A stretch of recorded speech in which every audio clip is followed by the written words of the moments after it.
नमस्कार मित्रों, PS education world में आपका स्वागत है।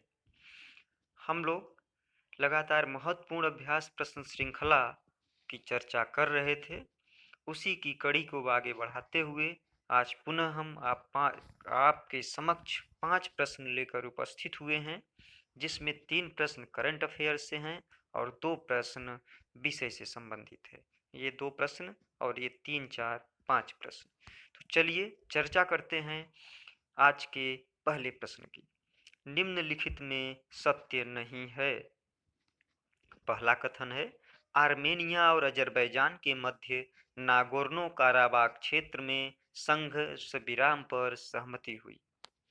आर्मेनिया और अजरबैजान के मध्य नागोर्नो काराबाख क्षेत्र में संघर्ष विराम पर सहमति हुई। बी, इस संघर्ष विराम की घोषणा मॉस्को में हुई। सी, नागोर्नो काराबाख क्षेत्र काकेशस रेंज के उत्तरी भाग तथा आर्मेनियाई उच्च भूमि के दक्षिणी भाग में स्थित है। डी, यह क्षेत्र एक स्थलरुद्ध क्षेत्र है। तो मित्रों, इसका सही उत्तर हो जाएगा, कौन सा सत्य नहीं है, इसमें सी इसका सही आंसर होगा। क्यों? क्योंकि नागोर्नो काराबाख क्षेत्र काकेशस रेंज के दक्षिणी भाग में स्थित है। काकेशस रेंज के दक्षिणी भाग में स्थित है, जबकि आर्मेनियाई उच्च भूमि के पूर्वी भाग में स्थित है। आर्मेनियाई उच्च भूमि के पूर्वी भाग में स्थित है। ठीक है, इस तरह से पहले क्वेश्चन में ए, बी, डी सही हैं, जबकि सी गलत है। क्वेश्चन नंबर दूसरा आप देख सकते हैं। क्वेश्चन नंबर 2 है आपके सामने। ये क्वेश्चन नंबर 2, भारत को 35 वर्ष पश्चात आईएलओ शासी परिषद का अध्यक्ष चुना गया। इसकी अध्यक्षता श्रम रोजगार मंत्री संतोष कुमार गंगवार जी ने की या करेंगे 2020-21 के लिए। तीसरा, आईएलओ की स्थापना वर्ष 1919 में हुई थी। चौथा, वर्तमान में आईएलओ के 193 सदस्य देश हैं। इसमें आपको सत्य कथन चुनना है। मित्रों, इसका जो सही कथन है, भारत को 35 वर्ष पश्चात आईएलओ शासी परिषद का अध्यक्ष चुना गया, एकदम सही है। पहला ऑप्शन सही है। दूसरा, इसकी अध्यक्षता श्रम रोजगार मंत्री संतोष कुमार गंगवार करेंगे, ये गलत है। ये वाला कथन, दूसरा वाला कथन गलत है। क्यों गलत है? क्योंकि इसकी अध्यक्षता श्रम रोजगार सचिव के द्वारा की जाएगी। श्रम रोजगार सचिव के द्वारा की जाएगी और उनका नाम है अपूर्व चंद्रा। अपूर्व चंद्रा अपूर्व चंद्रा जी करेंगे, न कि श्रम रोजगार मंत्री। श्रम रोजगार सचिव के द्वारा की जाएगी, जिनका नाम अपूर्व चंद्रा है। तीसरा, आईएलओ की स्थापना वर्ष 1919 में हुई थी। तीसरा कथन सही है। चौथा, वर्तमान में आईएलओ के 193 सदस्य हैं, ये कथन गलत है। क्यों? क्योंकि वर्तमान में 187 अर्थात 187 सदस्य देश हैं। ये 2 क्वेश्चन। तीसरा क्वेश्चन है, हाल ही में ऑक्सफैम इंटरनेशनल, जो कि एक धर्मार्थ अंतर्राष्ट्रीय संघ है, एवं development finance international DFI development finance international के द्वारा असमानता घटाने की प्रतिबद्धता सूचकांक 2020 जारी किया गया। कौन सा सूचकांक जारी किया गया? असमानता घटाने का प्रतिबद्धता सूचकांक, कमिटेड टू रिड्यूसिंग इनइक्वालिटी 2020।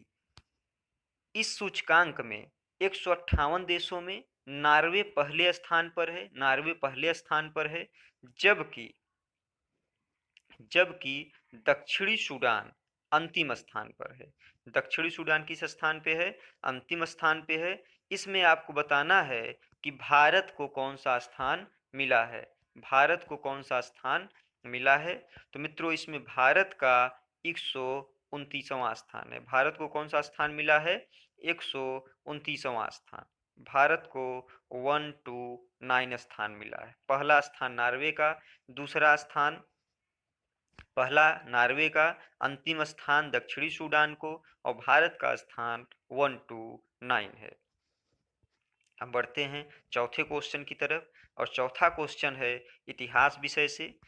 सत्य कथन चुने। भाब्रू लघु शिलालेख में अशोक ने स्वयं को मगध का सम्राट बताया है।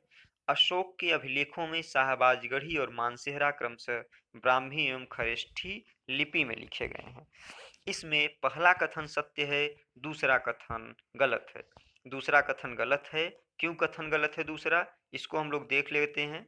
अशोक का जो अभिलेख है शाहबाजगढ़ी और मानसेहरा, ये दोनों अभिलेख पाकिस्तान में हैं। दोनों अभिलेख पाकिस्तान में हैं और दोनों ही अभिलेख खरोष्ठी लिपि में लिखे गए हैं। दोनों ही अभिलेख खरोष्ठी लिपि में लिखे गए हैं, जबकि यहाँ कथन में ब्राह्मी लिपि दिया हुआ है, जो कि गलत है। तो इस तरह से चौथे क्वेश्चन का आपका जो आंसर हो जाएगा वो हो जाएगा केवल एक सही है। भाब्रू लघु शिलालेख में अशोक ने स्वयं को मगध का सम्राट बताया है और बुद्ध संघ धम्म के प्रति अपनी आस्था व्यक्त की है, और यही अभिलेख अशोक को संप्रदायवादी भी घोषित करता है। पांचवा क्वेश्चन हम लोग देखते हैं। पांचवा क्वेश्चन है, शक संवत 78 ईस्वी सन में शुरू हुआ, किस शासक ने इसका प्रचलन कराया? रुद्रदामन प्रथम शासक, शक शासक था रुद्रदामन प्रथम, इसने कराया। कनिष्क ने, हुविस्क ने, या रुद्रदामन थर्ड ने? तो मित्रों इसका सही आंसर हो जाएगा कनिष्क ने। कनिष्क के द्वारा 78 ईस्वी सन में शक संवत का प्रचलन कराया गया।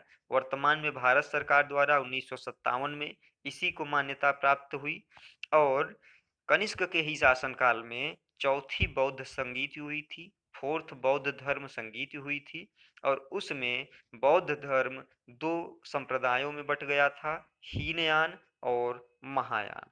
हीनयान और महायान। ये जो चौथी बौद्ध संगीति है ये कहाँ हुई थी? तो ये हुई थी कुंडलवन कश्मीर में। कुंडलवन कश्मीर में। इसकी अध्यक्षता वसुमित्र ने की थी। इसकी अध्यक्षता वसुमित्र ने की थी। जो चौथी बौद्ध संगीत हुई थी उसके अध्यक्ष वसुमित्र थे। वसुमित्र थे, जबकि अश्वघोष इसके उपाध्यक्ष थे। इस तरह से मित्रों ये 5 क्वेश्चन आपके सामने हैं, जो कि आपकी सभी परीक्षाओं की दृष्टि से महत्वपूर्ण हैं। हमें विश्वास है कि ये प्रश्न आपके अभ्यास के लिए महत्वपूर्ण सिद्ध होंगे।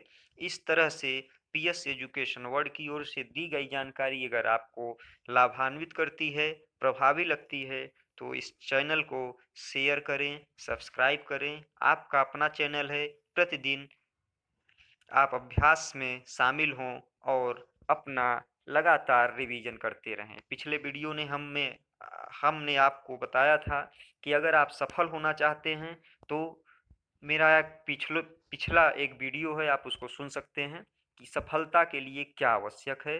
उसमें हमने चर्चा की है कि सफलता में 3 चीज़ें आवश्यक हैं। वो 3 चीज़ें क्या हैं, उसके लिए आप हमारे पिछले वीडियो को ज़रूर सुनें। धन्यवाद, नमस्कार, मिलते हैं नेक्स्ट वीडियो के साथ।